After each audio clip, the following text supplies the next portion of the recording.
जय हिंद दोस्तों, ज्ञान भारती जीएस ग्रुप में आप सभी दोस्तों का स्वागत है। जैसा कि आप लोग जानते हैं, यूटेरिया जिसके द्वारा कि NCERT MCQ all out book निकाला गया है, जिसमें कि 6 से लेकर 12 तक के सभी विषयों के बारे में इम्पोर्टेंट क्वेश्चन को निकाल के और एकत्रित करके लिखा गया है। जिसमें हम लोग क्लास 6 के क्वेश्चन को कर रहे थे, जिसमें क्लास 6 में 80 को हिस्ट्री के 80 क्वेश्चन है, जिसमें कि हम 55 ऑलरेडी कर चुके हैं। आज हम 56 से स्टार्ट करेंगे, जो इस प्रकार है। अशोक के संबंध में निम्नलिखित कथनों पर विचार कीजिए। इसका ऑप्शन नंबर 1 हो जाएगा, अशोक ऐसे पहले शासक थे जिसने अभिलेखों द्वारा जनता तक अपनी संदेश पहुंचाने की कोशिश किया। ऑप्शन नंबर 2 हो जाएगा, अशोक की ज़्यादातर अभिलेख खरोष्ठी लिपि में है। और 3 नंबर हो जाएगा, अशोक ने अपने एक अभिलेख में कलिंग युद्ध का वर्णन किया है। तो इसमें से 1 और 3 सही हो जाएगा और 2 गलत हो जाएगा, क्योंकि अशोक की ज़्यादातर अभिलेख जो है सो ब्राह्मणी लिपि में लिखा गया था। संबंधित कुछ और फैक्ट हैं के दृष्टि से बहुत इम्पोर्टेंट है, जिसमें कि अशोक की पहले शिला अभिलेख, अशोक ने 14 शिला अभिलेख का वर्णन किया कि पहला शिला अभिलेख जिसमें पशु बलि की निंदा की गई है। दूसरे शिला अभिलेख में मनुष्य और पशुओं के लिए चिकित्सा व्यवस्था की उल्लेख किया गया है। तीसरा शिला अभिलेख जो कि राजकीय अधिकारी को यह आदेश दिया गया था कि वे सभी 5 वर्षों के अंतराल पर जाए, और कुछ धार्मिक विषयों नियमों का भी उल्लेख किया गया है उसी में। उसके बाद चौथा अभिलेख जिसमें भेड़ी घोष के जगह धम्म घोष की घोषणा की गई है। उसके बाद 5वां अभिलेख जो कि धम्म महामात्रों की नियुक्ति से संबंधित है। छठा और बहुत इम्पोर्टेंट अभिलेख है, जिसका कि क्वेश्चन प्रीवियस ईयर में बीपीएससी और अन्य एग्जाम में पूछा गया है कि अशोक ने आत्मनियंत्रण की शिक्षा किस अभिलेख में दिया है। तो ये हो जाएगा छठा अभिलेख में।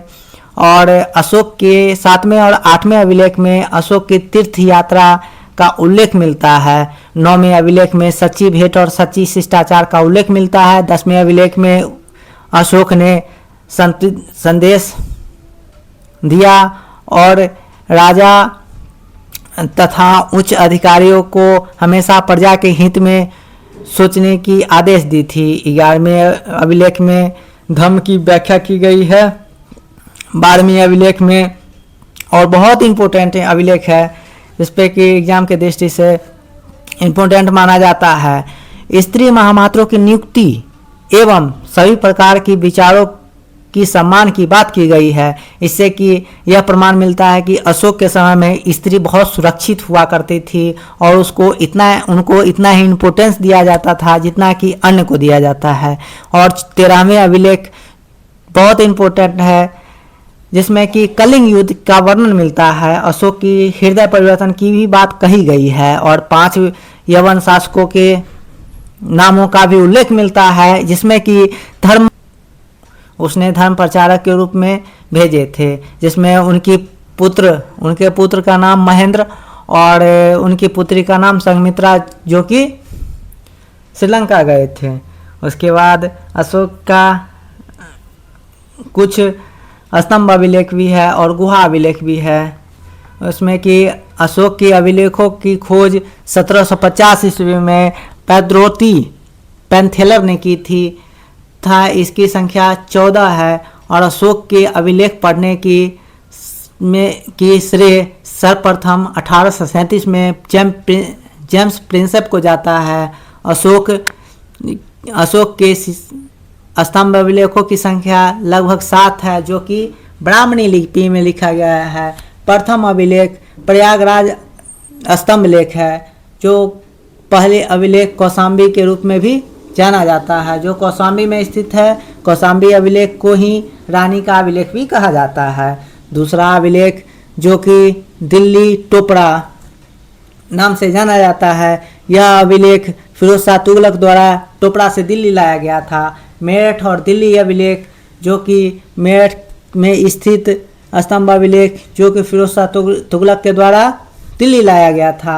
रामपुरवा का अभिलेख जो कि इस शिलालेख का स्थिति चंपारण बिहार में स्थित है, जिसका कि खोज 1872 ईस्वी में कार्लाइल के द्वारा किया गया है।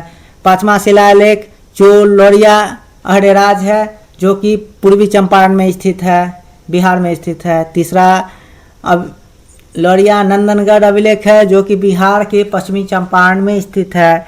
इस पे पूछा गया क्वेश्चन है मेंस का कि इस स्तंभ पे मोर का चित्र भी बना हुआ मिलता है। और कौशाम्बी अभिलेख को पहले बताया जा चुका है कि रानी का अभिलेख भी कहा जाता था। अशोक के 7वें अभिलेख सबसे लंबे अभिलेख है, और सबसे छोटी अभिलेख अशोक का कौन सा हो जाएगा, तो कमेंट में जरूर लिखें और ऐसे हम बता देते हैं। सबसे छोटी अभिलेख रुम्मनदई अभिलेख है। और लुम्बिनी में धम्म यात्रा के संबंध के दौरान अशोक ने भू राजस्व की दर को 1/8 की भाग कर दिया था, और लुम्बिनी ग्राम के धार्मिक कर माफ कर दिए थे। बताइएगा, कमेंट में जरूर लिखिएगा कि धार्मिक कर का नाम क्या था। तो धार्मिक कर का नाम हो जाएगा आपको बलि। उसके बाद कौन सा ऐसा अभिलेख है जो कि भारत के बाहर या बांग्लादेश में मिलता है, तो याद रखिएगा महास्थान अभिलेख, जो कि बांग्लादेश में मिलता है। और सहगौड़ा में ताम्र अभिलेख भी मिलते हैं, जो मौर्य काल की सूखा एवं देवी प्रकोप का राज्य द्वारा राहत कार्य के लिए विवरण प्राप्त होता है। और उसके बाद क्वेश्चन नंबर हम लोग 57 में चलेंगे। 57 में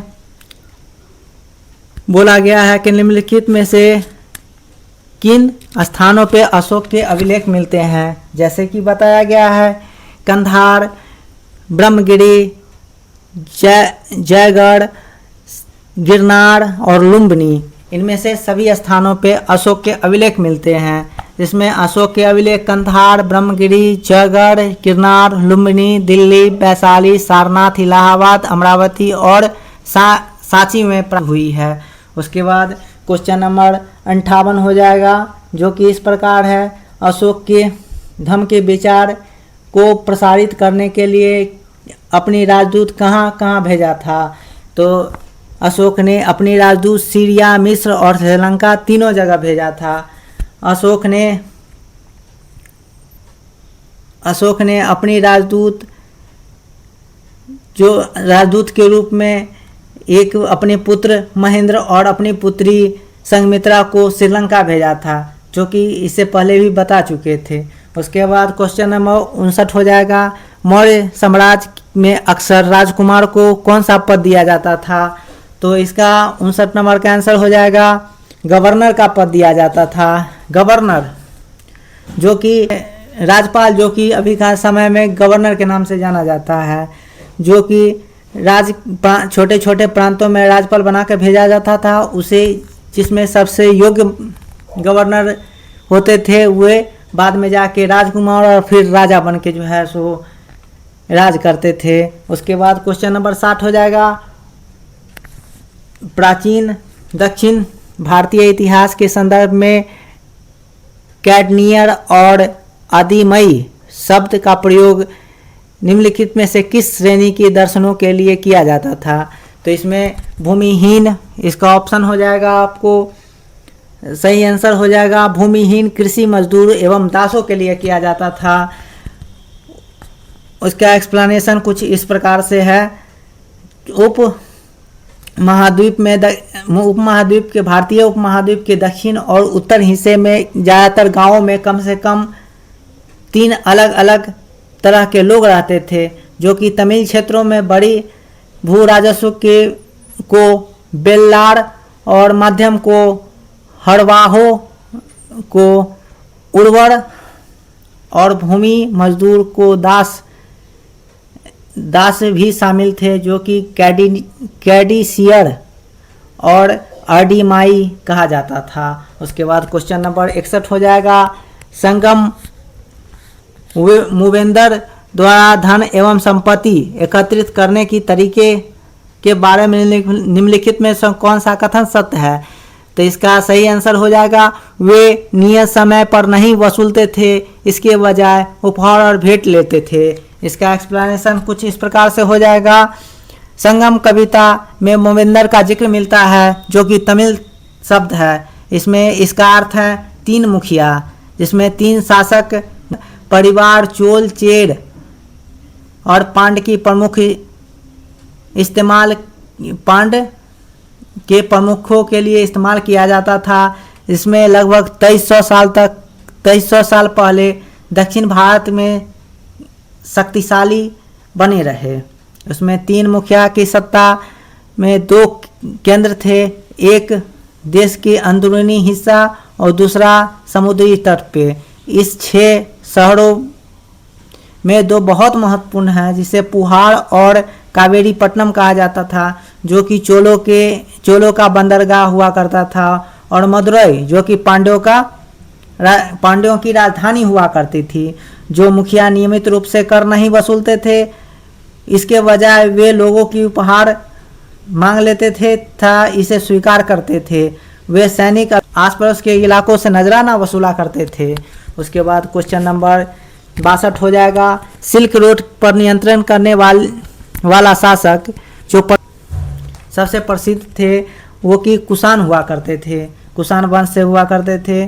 कुछ शासक बड़े बड़े हिस्सों पर अपना नियंत्रण करना चाहते थे, और क्योंकि इस रास्ता में यात्रा कर रहे व्यापारियों से उन्हें कर, शुल्क एवं तोहफे की लाभ मिलती थी। इसके बदले वे शासक व्यापारियों को अपने राज्य से गुजरने देते और लुटेरों की आक्रमण से सुरक्षा देते थे। सिल्क रूट का नियंत्रण करने वाला शासक जो सबसे प्रसिद्ध करीब 2000 वर्ष पहले मध्य एशिया के पश्चिमोत्तर भारत के इलाका में शासन करते थे। पेशावर, मथुरा 2 प्रमुख शक्तिशाली केंद्र हुआ करते थे। तक्षशिला भी इसके राज्य का हिस्सा हुआ करता था। इसके शासन काल में सिल्क रूट की एक शाखा मध्य एशिया से होकर सिंधु नदी के मुहाने के पतनों तक जाती थी। फिर वे जहाज और रेशम के माध्यम से पश्चिम की ओर रोमन सभ्यता तक पहुंच जाती थी। उसके बाद क्वेश्चन नंबर 63 हो जाएगा। रोमन सभ्यता में भारत को किस वस्तु की मांग के लिए सर्वाधिक प्रसिद्ध था? तो वो काली मिर्च के लिए हो जाएगा। दक्षिण भारत सोना, मसाला और खास तौर पर काली मिर्च तथा कीमती पत्थरों के लिए प्रसिद्ध हुआ करता था। काली मिर्च जो रोमन साम्राज्य में इतनी मांग थी कि काले सोने के नाम से भी इसे बुलाते थे। व्यापारियों के सामने समुद्री जहाज और सड़क के रास्ते रोमन पहुंचते थे। व्यापारी इन सामानों को समुद्री जहाज एवं सड़कों के रास्ते से रोमन पहुंचाते थे। दक्षिण भारत में ऐसे रोमन सोने के सिक्के मिले हैं जिसके यह अंदाज़ा लगाया जा सकता है कि रोम के साथ बहुत अच्छी व्यापार हुआ करती थी। उसके बाद क्वेश्चन नंबर 64 हो जाएगा। संगम साहित्य के निम्नलिखित में से किससे संबंधित है? तो संगम साहित्य जो तमिल भाषा से संबंधित है। इसके बारे में एक्सप्लेनेशन इस प्रकार से है। तमिल की प्राचीनतम रचनाओं में संगम साहित्य कहा जाता है, जिसकी रचना करीब 2300 वर्ष पहले की है। संगम इसलिए कहा जाता है क्योंकि मदुरई में कवियों का सम्मेलन तथा इसके संकलन किया गया है। गांव में रहने वाले लोग जिन्हें तमिल नामों का उल्लेख यहाँ किया गया है, संगम साहित्य में पाए जाते हैं। और क्वेश्चन नंबर 65 हो जाएगा। उपमहाद्वीप में लोहे का प्रयोग सर्वप्रथम कब शुरू हुआ था? तो लगभग 3000 वर्ष पहले हो जाएगा। भारत में लोहे की सर्वप्रथम प्रमाण के रूप में अंजीर खेड़ा के रूप में मिलता है, अंजीर खेड़ा।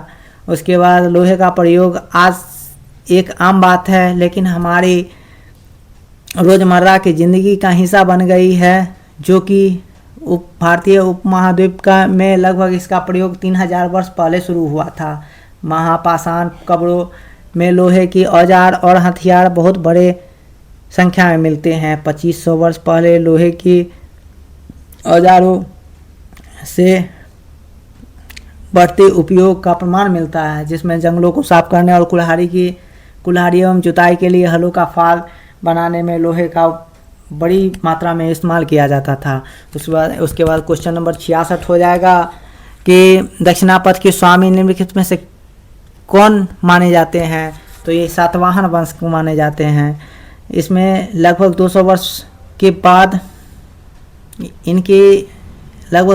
के बाद पश्चिम भारत में सातवाहन राजवंश का प्रभाव हुआ और सातवाहन अब थे। सातवाहन के प्रमुख राजा गौतमी पुत्र सातकर्णी थे। उनके बारे में उनकी माँ गौतमी वलश्री द्वारा दान किए गए एक प्रमुख उल्लेख का पता चलता है। क्वेश्चन इस प्रकार है, सातवाहन इसके लगभग 200 वर्ष के बाद पश्चिम भारत में सातवाहन नामक राजवंश का प्रभाव बढ़ा तथा सातवाहनों का सबसे प्रमुख राजा हुआ करते थे गौतमी पुत्र सातकर्णी था, जिसके बारे में उनकी माँ गौतमी वलश्री द्वारा दान किए गए अभिलेखों में पता चलता है। वह अन्य सभी सातवाहन शासक दक्षिणापथ के स्वामी कहे जाते थे, जो दक्षिणापथ में शाब्दिक अर्थ होता है दक्षिण की ओर जाने वाला रास्ता। पूरे दक्षिण क्षेत्र के लिए वही नाम प्रचलित था जो श्री सातकर्णी की पूर्व, पश्चिम और दक्षिण तटों पे सेनाएं भेजी। उसके बाद क्वेश्चन नंबर 67 हो जाएगा, निम्नलिखित में से कौन से कुषाणों की दूसरी राजधानी हुआ करती थी? तो हुआ करती थी, जो कि ऑप्शन 3 में है। कनिष्क कुषाण साम्राज्य की सबसे शक्तिशाली राजा हुआ करता था, जिसने अपनी राजधानी पुरुषपुर या पेशावर बनाई थी। इसकी लगभग 2000 वर्ष पूर्व मथुरा कुषाणों की दूसरी राजधानी हुआ करती थी, जो मथुरा एक धार्मिक केंद्र था जो बौद्ध विहार एवं जैन मंदिरों की और कृष्ण भक्ति के लिए महत्वपूर्ण केंद्र माना जाता था। उसके बाद क्वेश्चन नंबर 68 हो जाएगा, अरेमेडु नामक प्राचीन पत्तनम निम्नलिखित में से कहाँ पे स्थित है? तो ये पुडुचेरी में हो जाएगा। अरेमेडु पुडुचेरी में अवस्थित लगभग 2200 से 1900 साल पहले अरेमेडु का पतन हुआ करता था, जो ईंटी की बनी एक सांचा मिला, जिसमें संभवतः गोदाम कहा जाता था। उसके बाद क्वेश्चन नंबर 69 हो जाएगा, आहत सिक्के के संदर्भ में निम्नलिखित में से विचार कीजिए। आहत सिक्के के संदर्भ में निम्नलिखित कथनों पर विचार कीजिए। तो ऑप्शन इस प्रकार से हो जाएंगे, आहत सिक्के सामान्यतः आयताकार और वर्गाकार गोलाकार हुआ करते थे, तो ये गलत आंसर है। उसके बाद 2 नंबर हो जाएगा, आहत सिक्के को सामान्यतः ढाल कर बनाया जाता था, सही आंसर है। और ऑप्शन नंबर 3 हो जाएगा, आहत सिक्के चांदी और तांबे से विभिन्न आकृतियां के होते थे, तो ये भी गलत है। इसका सही आंसर क्या हो जाएगा? तो केवल 2 हो जाएगा, जो इस प्रकार से है। इसका एक्सप्लेनेशन इस प्रकार है, आहत सिक्के सामान्यतः आयताकार और कभी कभी वर्गाकार गोलाकार हुआ करते थे। वे तो ना तो चादर को काट कर बनाते थे, न ही धातु को चपटे गोलाकार से बनाते थे। यह सिक्के कुछ लिखा हुआ नहीं था, बल्कि यह कुछ चिन्ह ठप्पे से बनाए जाते थे। निम्नलिखित में से ये आहत सिक्के कहलाते हैं, बल्कि इस पर कुछ चिन्ह की ठप्पे पाए जाते थे, इसलिए इसे आहत सिक्के कहते हैं। सिक्के महाद्वीप के लगभग आधिकारिक हिस्सा पाए जाते हैं। ईसा के प्रारंभ सदी में यह प्रचलन में रहे थे। तांबे एवं चांदी के सिक्के भिन्न आकृति की आहत कर बनाए जाते थे, इसलिए इन्हें आहत सिक्के कहे जाते हैं। उसके बाद क्वेश्चन नंबर हो जाएगा आपको 70, जो मथुरा के अभिलेखों में निम्नलिखित में से किसका उल्लेख मिलता है? तो मथुरा के अभिलेखों में सुनार का, लोहार एवं बुनकरों का और टोकरी एवं माला बनाने वाला तीनों का वर्णन मिलता है। लगभग 2000 ईसा पूर्व 2000 वर्ष पहले मथुरा कुषाणों की दूसरी राजधानी हुआ करती थी, जो कि धार्मिक केंद्र भी हुआ करती थी। बौद्ध धर्म, जैन धर्म और कृष्ण भक्ति के लिए महत्वपूर्ण केंद्र हुआ करते थे। जो मथुरा के कुंडों में मूर्ति की पर अनेक अभिलेख मिलते हैं। आमतौर पे संक्षेप अभिलेख थे जो स्त्री पुरुष द्वारा मठों और मंदिरों में दिए जाने वाले दान का उल्लेख मिलता है। प्रायः भारत में प्रायः शहर के राजा, रानी, अधिकारी और व्यापारी शिल्पकार इस प्रकार से दान करते थे। उदाहरण के लिए मथुरा का अभिलेख सुनार, लोहार, बुनकर, टोकरी बुनने वाले और माला बनाने वाले सभी के और इत्र बनाने वाले का भी उल्लेख मिलता है। उसके बाद क्वेश्चन नंबर हम चलेंगे 71 नंबर। 71 नंबर में प्रशस्ति का अर्थ क्या होता है? तो 71 नंबर का आंसर हो जाएगा प्रशंसा, जो कि ऑप्शन सी में है। प्रशंसा प्रशस्ति का विशेष किस्म का अभिलेख है। यह संस्कृत शब्द जिसकी अर्थ प्रशंसा है। गौतमी पुत्र श्री सातकर्णी जैसे कुछ शासकों ने प्रशस्ति पत्र की रचना करवाई थी। 72 नंबर क्वेश्चन है कि समुद्रगुप्त की नीतियों का वर्णन किसने किया था? तो 72 नंबर का ऑप्शन 4 सही है, हरिसेन। सम्राट समुद्रगुप्त की दरबारी कवि हरिसेन हुआ करते थे, जो कि समुद्रगुप्त के वीरता और स्मृति का प्रदर्शन कविता के रूप में की है। उसके बाद क्वेश्चन नंबर 73 हो जाएगा। हरिसेन ने प्रयाग प्रशस्ति में दक्षिणापथ की शासकों की संख्या कितनी बताई है? तो इसका आंसर सही आंसर हो जाएगा 12। हरिसेन 4 विभिन्न प्रकार के राजाओं और उसके पति समुद्रगुप्त की नीतियों का वर्णन किया है, जिसमें आर्यभट्ट के 9 शासक जिसे कि समुद्रगुप्त ने हराया और राज्य को अपने साम्राज्य में मिला लिया। जिसके बाद कि दक्षिणापथ के 12 शासक थे। इन सब ने हार जाने पर समुद्रगुप्त को अपने समर्पण किया था।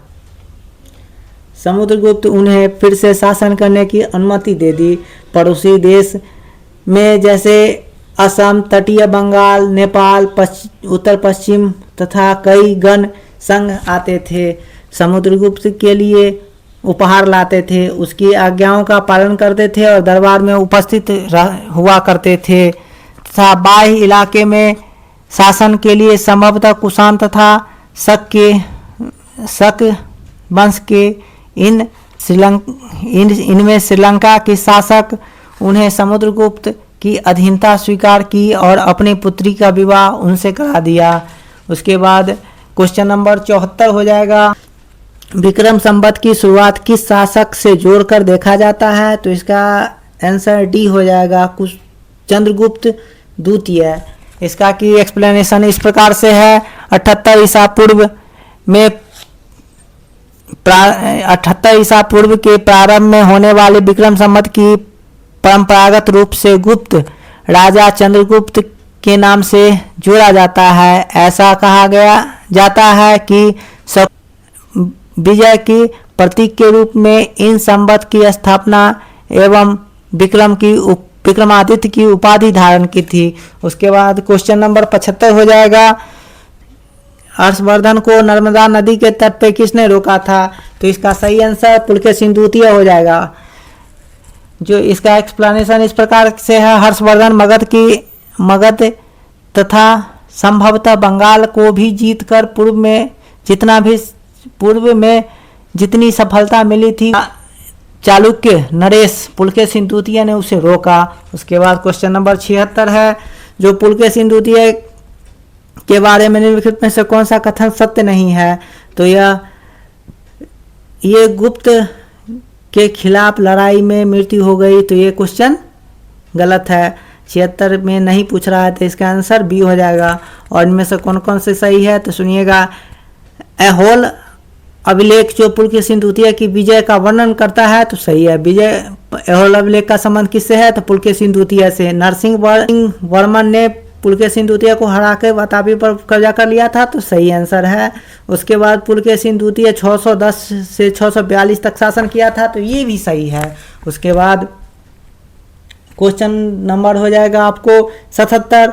लगभग 1500 ईसा पूर्व में दिल्ली के महरौली पे लौह स्तंभ निम्नलिखित में से किस शासन का जिक्र मिलता है तो इसमें चंद्र का जिक्र मिलता है, जो कि इसका एक्सप्लेनेशन इस प्रकार से है। महरौली जो दिल्ली के कुतुब मीनार के परिसर में खड़ा एक लौह स्तंभ जो शिल्पकारों की कुशलता का एक अद्भुत नमूना माना जाता है, जिसकी लंबाई लगभग 7.2 मीटर, वजन 3 टन से ज़्यादा और उसकी लगभग 1500 साल पुराना माना जाता है, जो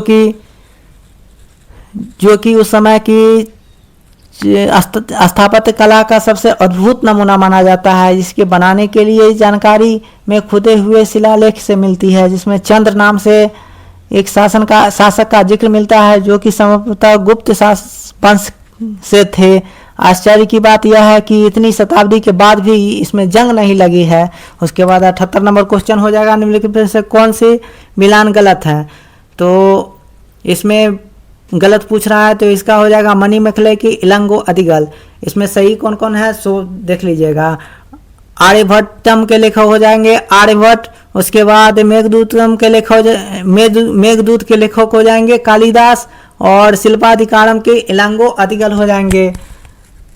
उसके मणिमेखले के जो है सो रचनाकार कौन थे तो सतनार हो जाएंगे, शीतले सतनार हो जाएंगे। और यह कैसी महाकाव्य थी तो ये तमिल महाकाव्य हुआ करती थी, जो कि 1400 साल पुरानी हुआ करती थी, जिसमें किसका चर्चा मिलता है तो कोवलन और माधवी की पुत्री की चर्चा प्रेम कहानी की चर्चा मिलती है। उसके बाद क्वेश्चन नंबर 79 को देखेंगे। निम्नलिखित में से कौन सी सही उल्लेखित नहीं है तो इसमें 2 और 4 हो जाएगा। इसमें से कौन सा सही नहीं है तो यह प्रदक्षिणा पत्र जो स्तंभ के चारों ओर परिक्रमा हेतु मार्ग था ये गलत है। और तोरण जो कि स्तंभ के वेदिका की अलंकृत प्रवेश द्वार थी तो ये दोनों गलत है। इसमें से सही कौन कौन सा है तो धातु मंजूषा जो अवशेष या मूल्यवान वस्तुओं को रखने के पात्र हुआ करता था। और इसका 3 नंबर सही है वेदिका जो कि गर्भगृह के ऊपर स्थित शिखर हुआ करती थी, ये दोनों सही है। इसका एक्सप्लेनेशन इस प्रकार से है तो स्तूप की शाब्दिक अर्थ टीला होता है। हालांकि स्तूप विभिन्न आकार के कभी गोल कभी लंबे और कभी छोटे होते हैं, सब एक समान नहीं होते हैं। प्रायः यह स्तूपों की भीतर छोटा सा डब्बा रखा रहता है। डब्बों में बुद्ध और उसके अनुयायी की शरीर की अवशेष, दांत, हड्डी, राख तथा उसकी उपयुक्त कोई भी चीज रखी रहती है। वह कोई कीमती पत्थर या सिक्के रखे रहते हैं, जिसमें धातु मंजूषा कहा जाता है। प्रारंभिक स्तूप धातु मंजूषा के ऊपर सिक्के का टीला होता है। बाद में टीले में ईंट से ढकी होती है। बाद में इस काल में गुंबद या ढांचे की तरासे हुए पत्थर से ढक दिए जाते हैं। इस प्रकार से है। और प्रायः स्तूप के चारों ओर परिक्रमा करने के लिए एक वृत्ताकार पथ हुआ करता है, जिसमें प्रदक्षिणा पथ कहा जाता है। इस रास्ते को रेलिंग के घेर दिया जाता है तथा जिसे वेदिका कहा जाता है। वेदिका में प्रवेश द्वार बने होते हैं। रेलिंग तथा तोरण द्वारा मूर्ति कला की सुंदर कलाकृतियां से सजाई जाती है। उसके बाद क्वेश्चन नंबर 80 और लास्ट हो जाएगा। उसके बाद हम लोग क्लास 7 की हिस्ट्री को देखेंगे। अगर आप सभी दोस्तों को हिस्ट्री के अलावे और कोई विषय चाहिए तो कमेंट में ज़रूर लिखिएगा, हम प्रयास करेंगे उस पर भी वीडियो बनाया जाए। तो क्वेश्चन नंबर 80 और लास्ट हो जाएगा 6 का कि महाबलीपुरम की एकास्मिक मंदिरों के संदर्भ में निम्नलिखित में से कौन सा कथन सही है? तो इसका सही आंसर हो जाएगा 1 और 3। ये जो इस प्रकार है, इन मंदिरों का निर्माण एक ही विशाल चट्टान को तराश कर किया गया है और इसका ये ईंट निर्मित मंदिरों की निर्माण पद्धति से भिन्न मानी जाती है, जिसका एक्सप्लेनेशन कुल इस प्रकार से है। महाबलीपुरम की एकास्मिक मंदिरों में से एक, प्रत्येक मंदिर में एक ही विशाल पहाड़ी को तराशकर बनाया गया है, जिसके कि एकास्मिक मोनोलोथ कहा जाता है। चट्टान ईंटों से बनाए जाने वाली मंदिरों की बिल्कुल भिन्न होते हैं। यह ईंट के बने इमारतों की नीचे ईंट एक एक कर तोड़ते हुए ऊपर की ओर ले जाते हैं। चट्टान तराशकर बनाए गए मंदिर पत्थर काटकर ऊपर से नीचे की ओर क्रम में बनाते हैं। और इसके साथ यह क्लास 6 का हिस्ट्री का यह एपिसोड समाप्त हुआ। आप लोगों से रिक्वेस्ट है कि हमारे वीडियो को ज़्यादा से ज़्यादा स्नेह और प्यार दें और जितने भी आपके दोस्त और सहपाठी हैं सभी तक शेयर करें, लाइक करें, कमेंट करें। और आप हमसे छोटे हैं तो हमें प्यार दें, आप हमसे छोटे हैं तो हमें प्यार दे और बड़े हैं तो आशीर्वाद दे। इसी के साथ इस वीडियो को समाप्त किया जाता है। धन्यवाद। वीडियो देखने के लिए धन्यवाद।